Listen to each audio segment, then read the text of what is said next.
Hello दोस्तों, welcome back to my YouTube channel. केम छो बधा मजामां हशो। तो आज આપણે જાંબુડા ખાવાના છે। અમારા લક્ષ્મી એમ કે જાંબુડા ખાયા। આ ઝાડ છે જાંબુડાનું, પાકી ગયા છે અને આ ભાઈ અમારે લેવા ગયા છે ઉપર અને બીજા દાંતણો પાડ્યા।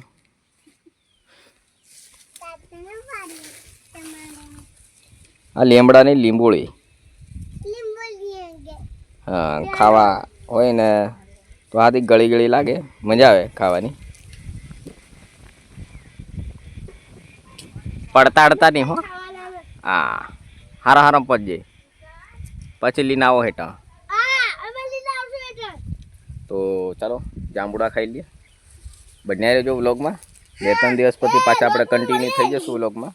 ઓકે, તમને થોડાક પછી આગળ જાંબુડા બતાવું થોડા થોડા।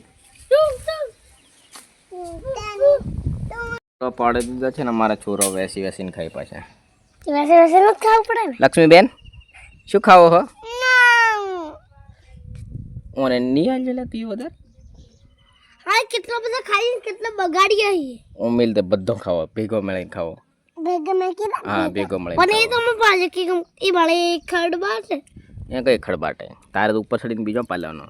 હા આવલી પાડવાનું માં બસ બોલે છે મારું ગાલા।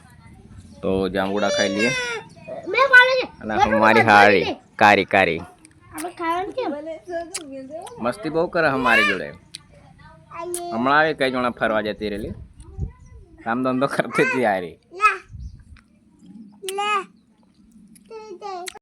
મવડાનું ઝાડ એટલે દોસ્તો પૈસાનું ઝાડ કહેવાય, કારણ કે સુભાષભાઈ કેમ આવું કહેતા હશે લાગશે, પણ મવડાની સિઝનમાં મવડા પડે અને એને વેચે તો આપણે એક મણના છે ને મિનિમમ 11 કે 1200 રૂપિયા મળતા હોય।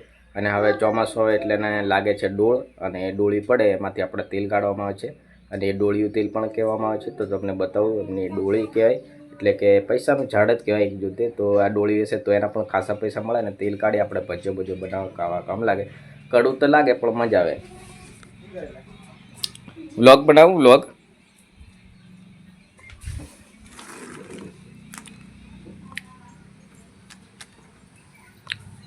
ઓને શું કહેવાય? ડોળિયો ડોળિયો કહેવાય। શું કહેવાય? ડોળિયો। તો એનું ડોળિયું તેલ બને છે, અડદના ભજીયા બનાવે તો મજા આવે ખાવાની। બાકી તમે આવું જોયું હોય તો લાઈક શેર સબસ્ક્રાઈબ કરી નાખો અને વ્લોગમાં જોડાયેલા રહેજો।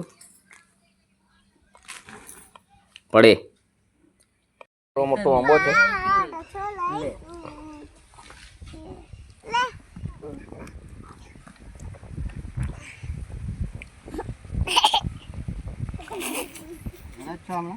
ઘેરે હમણાં ઘેરે જ છીએ। તો દોસ્તો સાસરીમાંથી આવ્યા, જાંબુ ખાધા, કેરી ખાધી અને હવે આપણે દરું નાખવાનું કામ ચાલુ છે, એટલે કે ડોંગરનો દરું। 2 ચારમ નાખી દીધું, 2 ચારા બાકી છે આપણે।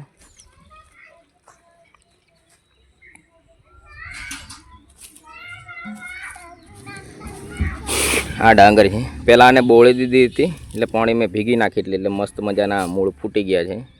તો હવે એને આપણે નાખી દેવાની ચારામાં, પાણી મુકાય છે। આ બાજુ લક્ષ્મી ડેહકો કરે છે એટલે કે માટી કરે છે। તો તમે દરું નાખ્યો હોય તો કોમેન્ટ કરજો, લાઈક કરજો। બાકી ડોંગર નાખવા પડશે, ડોંગર પકવા પડશે, ચોખા ખાવા, ખીચડી ખાવા। તો બન્યા રહેજો વ્લોગમાં અને વ્લોગ કેવો લાગ્યો પણ કહેજો। ઓકે હાલો દોસ્તો, ડાંગરનો દરું નાખીને થાકી ગયા અને હવે ભજીયાનો પ્રોગ્રામ, એટલે કે દેશી થાપણિયા, અડદના થાપણિયા કહેવામાં આવે છે અમારે, અને એને થાપવામાં આવે। મશીન નહીં દબાવવાના, ઓનલી પર હાથોથી દબાવે છે એટલે થાપવામાં આવે છે। તમારા ભાભી બનાવે છે, બતાવું તમને।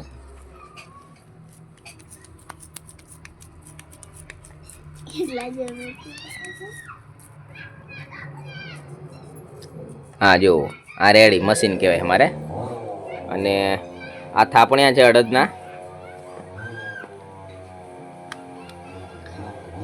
અને લીલું મરચું નાખ્યું છે એટલે દોસ્તો મજા આવે ના। આટલો બધો લોટ છે, મહેમાન આવેલા છે અમારે એટલે અડદના ઢેબરા ખાવાની મજા આવે। અને અમારા દેશી ભાષામાં શું કે ઢેબરા એમ કે, અને મસ્ત મજાની કઢી બનાવી છે, અને બીજું ચટણી એવું નથી બનાવ્યું, પણ આપણે તો દેશી કઢી હોય ને ચાલે। અને ગોમડાના એટલે આપણે ચટણી બટણી વધારે એવું નહીં હોય તો ચાલે, પણ મજા આવે ખાવાની. તો તમે પણ અડદિયાના ઢેબરા બનાવીને ખાવાના હોય ને, તમારા મમ્મીને જઈને રડવાનું તમારે, તો મળી જાય ખાવા. અને આ છોરી અમારે અડદનો ઢેબરો બહુ ભાવે છે ને, જાડી જાડી થઈ ગઈ છે અડદનો ઢેબરો ખાઈ કાંઈ. તો આગળ બન્યા રહેજો, ખાવું અને તળે તે પણ બતાવું છું તમને. તો ચાલો અડદના ઢેબરા જોઈ લો. અને લાળ આદિ મોઢામાં એમ પોણી આવી ગયેલું છે, ખાવાની ઈચ્છા તો બહુ થાય છે. અડદના ઢેબરા આપણા ફેવરેટ છે. તો ચાલો તમને બતાવું તળવાની પ્રોસેસ, એટલે કે આગળ બન્યા રહેજો. ઓકે,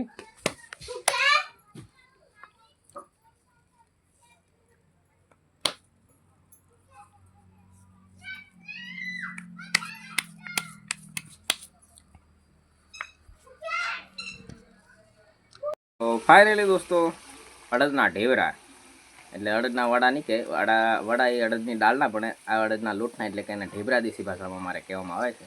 તો બન્યા રહ્યું તો તમને હું બતાવું. અને હવે તળાવવાનું ચાલુ થઈ ગયું છે.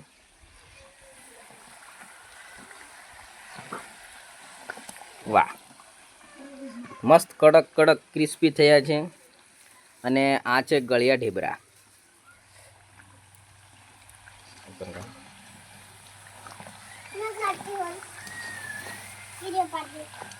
અને આ અમારે લક્ષ્મીબેન શું ખાય છે? પકોડી. પકોડી બહુ, પકોડીની એને બહુ ફેવરિટ પકોડી છે. 20-30 રૂપિયાની એકલી ખાઈ જાય. લાઈક કરો એમ કીધે, સબસ્ક્રાઈબ સપોર્ટ કરજો મને એમ કે. હા, તો દોસ્તો પકોડી ખાય છે. અને આ બાજુ આપણે ઢેબરા બની ગયા છે મસ્ત મજાના.